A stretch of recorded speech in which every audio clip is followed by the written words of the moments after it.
Thank you very much, Mr. Secretary General. Again, we have time for just a couple of questions under these time limitations this morning. Let me, if I may, pursue this burden-sharing issue just one step further. I think most of us here in the hall understand exactly what was agreed in Wales and what was agreed and confirmed in Warsaw. And I think most people here would agree that more needs to be done. So that's not really in dispute. But that's my question, what is the meaning and the consequences, the potential consequences, of what I would call the Trump-Pence ultimatum? In other words, what happens if we don't fulfill, all of us, that particular goal? What happens then? Are there consequences? Has the American delegation explained what would happen if by the end of this year not everybody has responded in the ways that may be seen as desirable? Tell us all about that. So my focus is now on what can we do to make sure that we implement what we have promised, that we deliver on what we promised altogether back in 2014. And this is not about the US forcing Europe to increase defense spending. This is about actually all 28 allies, including 26 European allies, sitting around the same table back in 2014 and agreeing that taking into account a more dangerous world, more demanding security environment, we have to invest more in defense. So I think it is important to understand that it is in the interest of Europe to invest more in defense. And the good thing is that even if there's a long way to go, and even if it's today only 5 nations that meet the 2% target, actually we have started to move. In 2014, we decided 3 things. We decided to stop the cuts, then gradually increase defense spending, and then move towards 2% within a decade. In 2015, we stopped the cuts. 2015 was the first year in many years we didn't have cuts in defense spending across Europe and Canada. Then in 2016, we had a significant increase of $10 billion, or close to 4% in real terms.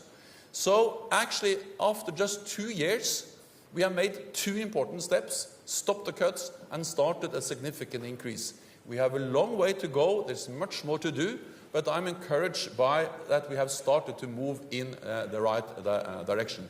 So my focus is on how can we make sure that this is something we will continue, and I'm confident because I see a very strong will in the European capitals and the United States and Canada that we should do this together.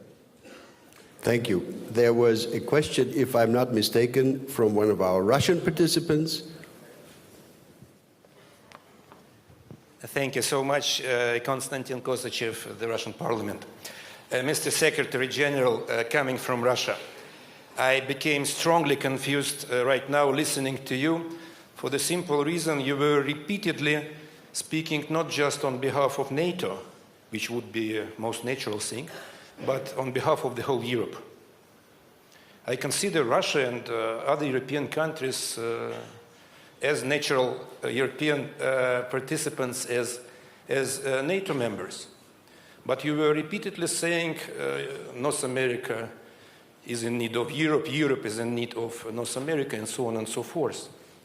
We have 2 major European organizations, the Council of Europe consisting of 47 European countries, OSCE consisting of 56 countries, most of them European. And this is for me a very good format for discussing European security, among other things. And I believe that NATO's concentration on itself and NATO's ambition to speak on behalf of the whole Europe and all European countries does disturb the European cooperation and our dialogue within the major European security organizations like OSCE and the Council of Europe, where NATO countries sometimes speak in one voice, again, in contradiction with the rules of procedure of these 2 organizations.